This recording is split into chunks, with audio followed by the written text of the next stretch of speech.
Let's talk about the rappers for a minute. Can we talk about the rappers for a moment? Let's talk about Tupac Shakur for a moment. Tupac Shakur is a child of the 60s. Tupac Shakur, born out of the spirit of the revolution of the 60s. Tupac Shakur, fire in his bones, huh? Boldness and rebellion in his blood. Born from his beautiful, bold Black Panther mama, Afeni, sitting in the jail cell, a revolutionary woman carrying the fruit of life, marking the child in her womb, marking the child with rebellion, marking the child with insurrection, marking the child with a spirit to not go along with what's been going on.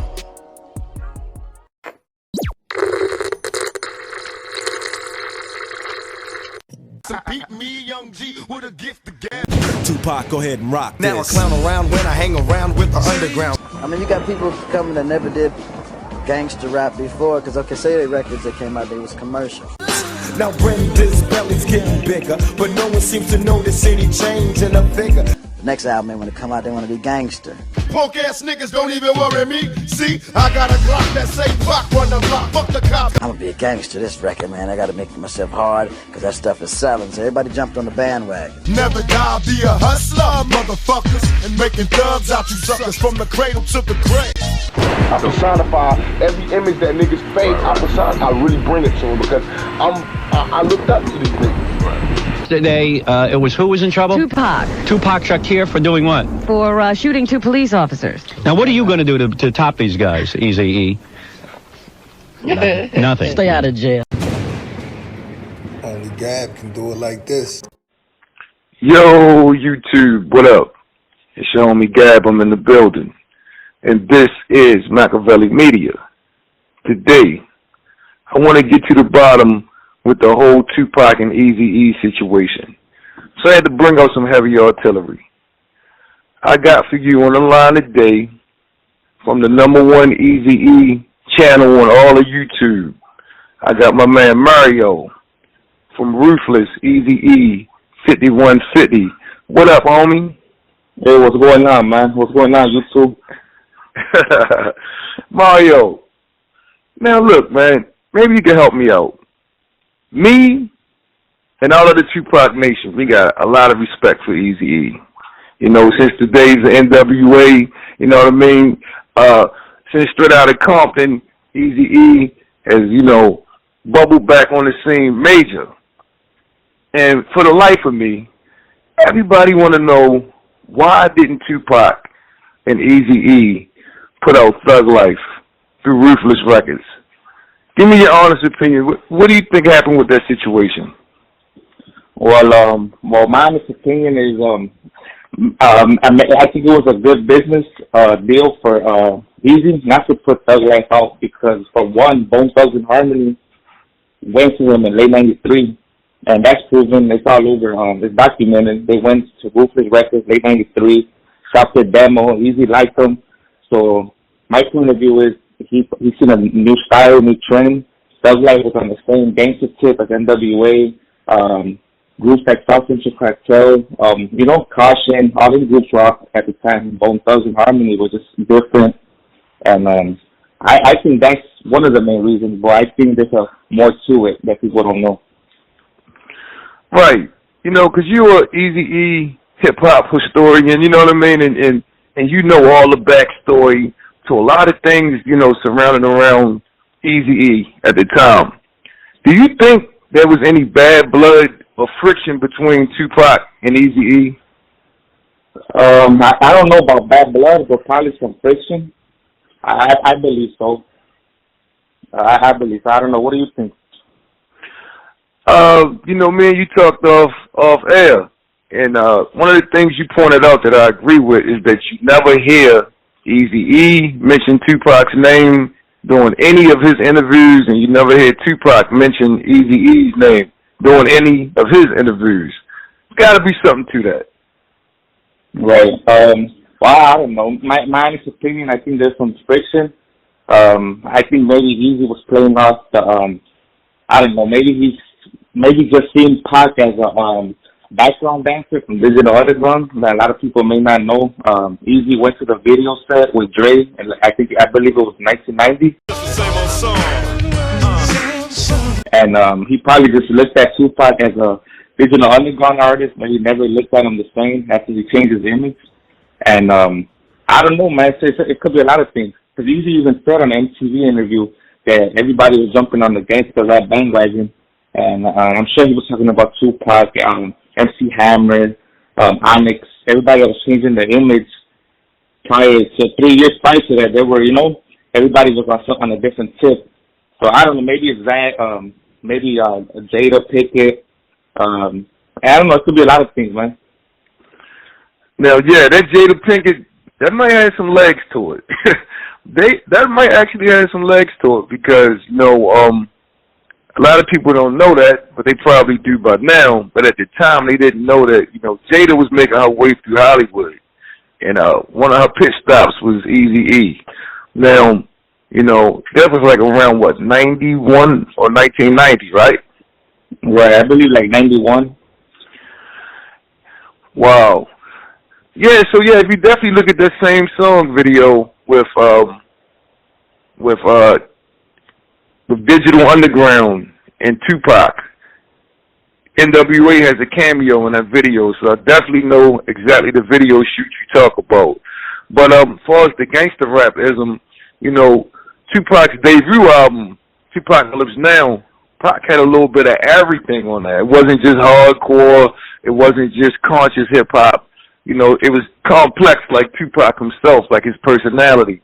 So for Eazy-E to kind of take a shot at that, that would be kind of wow. Given that Dr. Dre didn't start out doing gangster rap. Dr. Dre was actually a DJ damn near spinning disco and R&B, during the mid and early 80s. So my question to you would be, Mario, by the time 1994 rolled around, do you think Tupac and Eazy-E straight up had beef with each other? I don't think there was no beef because, like Cream said that they shopped the Thug Life demo or CD to different record companies. Nobody wanted to hear them or listen to it. So Tupac obviously felt comfortable to go to Eazy and for him to hear the demo, and Eazy liked it. Because I heard some other stuff, Cream said that Eazy loved it, but he never put it out. I'm assuming it was because of the Bone Thugs and Harmony. He just wanted to go a whole new lane, start a new trend. So I don't think there was beef like how it was with Dre and Eazy or Suge. But there was some friction. The crazy part is you got to think of how Tupac was thinking. I'm rolling with Ruthless, we hanging out. They got my demo. We're talking about doing work together. I give him the music. Next thing I know, Eazy passed on the music, and then he bring out his group, a hip-hop rap group, blah, blah, blah, Thugs. Tupac was upset with the whole idea that Eazy had his stuff first, and he rejected it. And next thing you know, he bring out with his own version of a hip-hop group, male group, with Thug in the title. You seen Tupac irate on his interview with The Box. He made it very clear that Thug Life was the original Thug.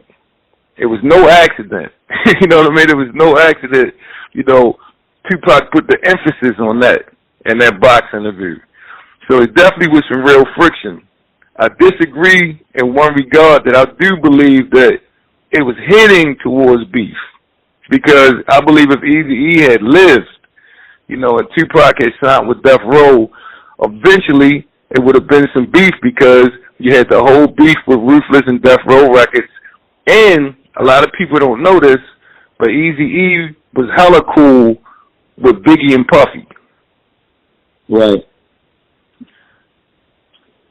So if Eazy lived, how do you think that would have went? Yeah, I agree with you. I agree with you 100%. I'm sure there would have been some type of beef there, just for the simple fact that Eazy was rocking with the blue team, Suge, Tupac, you know, with the Pyru's mob. So they were rocking with the red team. So that would have been problem right there. Plus Tupac, Tupac was charismatic. Always had something to say about everybody, So I'm sure Tupac would have took shots at Eazy, knocked out Bone Thugs, So yeah, I'm sure there would have been some beef. Right. So Mario, enough with all the beef talk. Let's talk about what we do know. We do know at one point in time that Eazy-E and Tupac was cool. You know what I mean? How about that Above the Law video? Yeah, well, let's go before the Above the Law video. When NWA was recording their Niggas for Life album, I believe it was 1991, Tupac would always be at Audio Achievement Studio. I believe it was Torrance, California. He would be there in the, I think it was the waiting room or whatever with Cocaine from Ruthless Records and Above the Law. Cocaine mentioned that in the interview. Tupac was always there watching Dre and Eazy fight or argue during the sessions. And so Pac was around. Pac was around Ruthless Records for a while, So and then eventually led up to the Above the Law video. So there was some relationship. Maybe they weren't tight, buddy, but they had some communication. Eazy, Ren, Above the Law, Money B. Even shout out to Money B, man. Shout out to Money B. Yeah, no doubt. Yeah, because Money B was saying that was regular for them to be hanging out with like Above the Law, Eazy-E. You know what I mean? So yeah, they definitely knew each other. Digital Underground used to open up for NWA. So of course, they got a history with each other. But like you said, that's how Tupac was introduced to Eazy-E. Through the whole Digital Underground, through the whole DU movement. So, that's probably how he looked at him, like, yo, this is my little homie from the underground. You know what I mean? Well, yeah, because Eazy was much older and was already a star when DU came around. So yeah, Pac was always around Ruthless, man, since early 90s, so there was a relationship then. But until, I believe, 93, 94, when the friction started with the whole Thugs, man. So...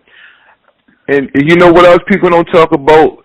Tupac kept his relationship with Above the Law. Matter of fact, they was on some of Tupac's unreleased Death Row recordings. You know what I mean? Up until the point Tupac died, he was still working with Above the Law. So, I mean, he definitely had a friendship or friends over there with Ruthless Records. With Ruthless Records, you know what I mean? Yeah. Oh, yeah, because even Cocaine said, I just seen an interview not that long ago, right before, I think the week or 2 weeks before Tupac died, he met up with Pac and we're talking about working together, and he had love for the whole Ruthless camp, so yeah, man, Tupac always respected and showed love to Ruthless, so it's just sad that they never talked about each other directly, so yeah. It all started with respect. It was just a misunderstanding. Eazy had, for whatever reason, he didn't put out the Thug Life album. Tupac definitely felt a certain kind of way. We know how things went. We know it's a history with Jada Pinkett, her relationship with Tupac and her past dealings with Eazy-E. So you add all this stuff up. Then you add the other elements, like you said, the Boys in Blue, Boys in Red. You know what I mean? And then you bring in Bad Blood between the two record labels, it definitely would have been a problem. And the fact that Tupac was feeling a certain kind of way about the whole Bone Thugs and Harmony thing, right? But, things didn't go that way. Eazy-E got sick and died. Tupac was in jail. He got a chance to listen to Bone Thugs. He actually enjoyed their music. He could feel them. When he got released, Bone Thugs actually came to Tupac's hotel, and they hooked up. Let's talk about that for a little bit. How do you think that went down? About the beef with the friction with Bone and Pac? Yeah, no, how they made amends, like how they came to the hotel, they chopped it up with Tupac, and then it was all love. But yeah, that was a process. That didn't just happen like that. Tupac had to really come to a realization that, these dudes was all right. You know what I mean? Because he had already dissed him several times, but the most famous time was, you know, on that box interview. But members of Bone Thugs said they heard Tupac diss them on the radio before. So what I'm saying to you is, how do you think the transition took place between we got a little bit of beef to now it's all good between Tupac and Bone Thugs? Well, I actually think maybe Tupac thought about it while he was in prison. I believe he was in Rikers Island, was he? In New York? Something like that. No doubt. Yes, he was. Yeah, when he was in Rikers Island, he probably thought about it, you know. Probably felt bad at the fact that him and Eazy never got to talk it out because, like you said, Eazy passed away while he was incarcerated. And maybe came out, he wasn't on that no more as far as the beef of Bone Thugs. And plus, like, I believe it was Lazy Bone said that, no, it was Biggie Bones. He said that Tupac told them that man is thugs worldwide. Forget all that beef shit. Let's get this money, and they went in the studio and just chopped it up, you know. But I believe he probably thought about it because there's another interview of one of Eazy-E's assistants. I forgot her name. Her last name is Harrison. So I forgot her name.